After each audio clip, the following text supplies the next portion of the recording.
The AMD AM4 platform, even in late 2024 and even at the beginning of 2025 probably, is still the absolute meta, the most effective tactic if you're trying to build a PC right now. Both in the entry level and on the mid-range. I'd say anything until the high end, it is the way to go for probably 90% of people actually. And I know you guys are gonna critique me for the upgrade path, but we'll address that in a second. So what we have here is a budget gaming PC, which any single one of you guys can build for under 900 bucks. I think if you compromise on the aesthetic a bit and you don't overspend on RGB extension cables like I've done here today, you can actually build a PC like this for probably around 800 bucks, so really cheap.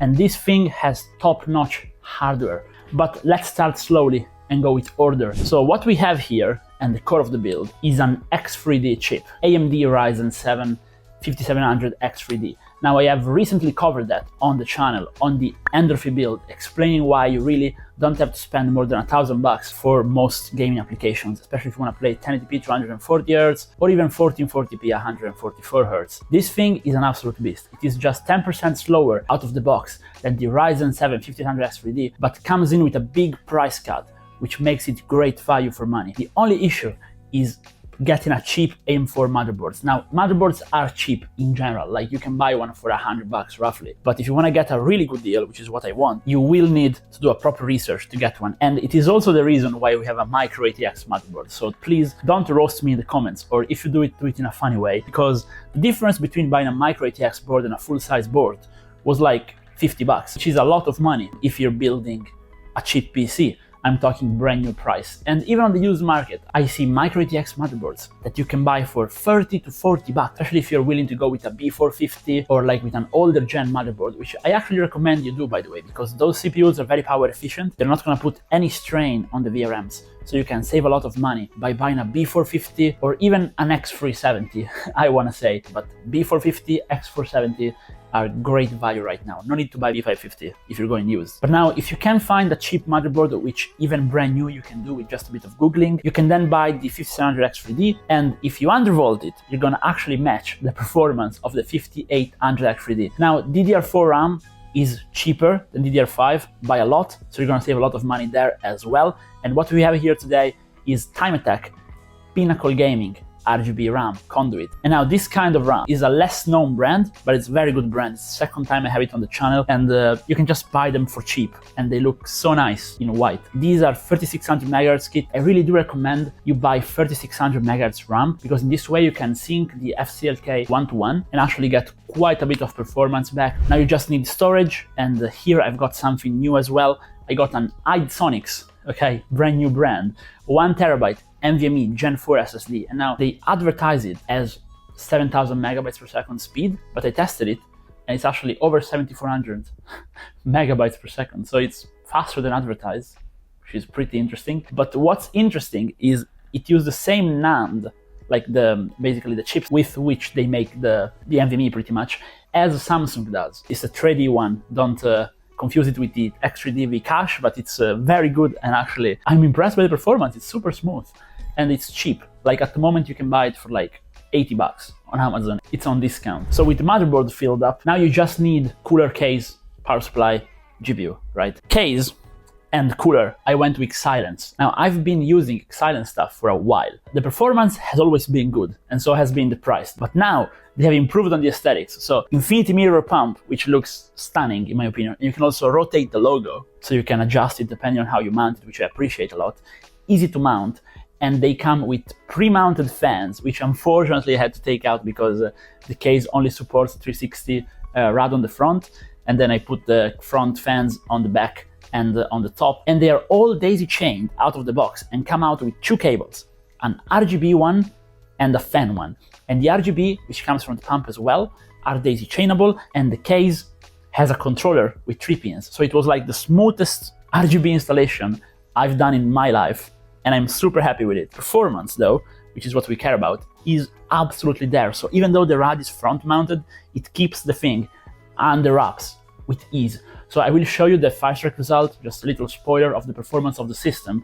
And if you take a look at the actual CPU temperature under Firestrike, it was like 60 degrees. Now, of course, we have undervolted the CPU like we do on the channel, but still, that's a very impressive score. And the case as well is very well vented, so the graphics card is actually pretty cool. Speaking of which, we went with an RTX 4060 Ti MSI Ventus, brand new, just to do the whole build brand new.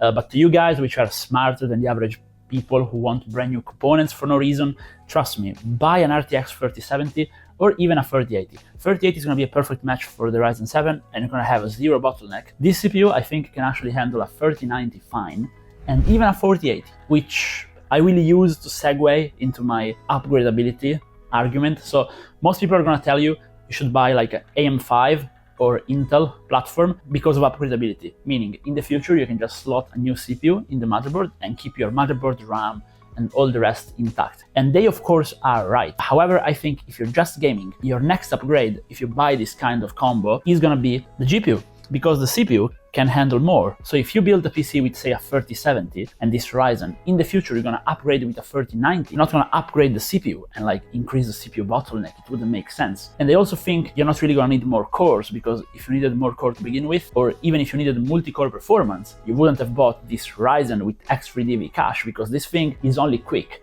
thanks to X3DV cache. Like the actual CPU performance is pretty bad. A 7600X Ryzen 5 is gonna beat this thing in multi-threading, so it is not good for productivity. It is good for like 3 years ago standard. It's an 8-core 16-threaded CPU, which does video editing, Photoshop, whatever you want, if you're like an amateur. But if you're a professional, this is not the CPU you should buy. And if you're an amateur, you're not gonna need a Ryzen 9 9950X, right? In my opinion, if you build like a well-matched build, what you should care about for upgradability is like space in the case, ventilation in the case, power supply capacity maybe, and that's really it, because you can keep the motherboard, CPU, RAM, etc. combo and be fine. If you need more RAM, just buy more DDR4. DDR4 is still great, you don't really need DDR5 for anything at the moment. Now, power supply, we went with a cheap 650 watt high-tech one, and we put some extensions on it to make it look prettier, which, I mean, I've wrapped them around the all-in-one tubes, and I like the aesthetics. But let me know down below if you like how it came out. Also, the case is like a standard mid-tower case, but again, it is so cheap that it's really worth it. Of course, you can spend a bit of extra money, get like an aquarium case. Also, Xilinx now makes an aquarium case, which is pretty cheap, which I wanna take a look at in the next few videos. If you buy a mid-tower now, you're gonna just save so much money and get so much good value for money that if you like the look, which I do, you're probably gonna be fine with. Case was also really easy with cable management. Overall, to build in was just very smooth. It doesn't have USB-C, but it has plenty of USBs for connectivity. And again, integrated LED controller, which is even controllable from the case itself. So it's not bad at all. But at this point, you guys probably want to know about the gaming performance. And also, you probably want to know, okay, but what about the new Ryzen 5 9600 or 9600X? The whole tech reviewing community has roasted the new CPUs, while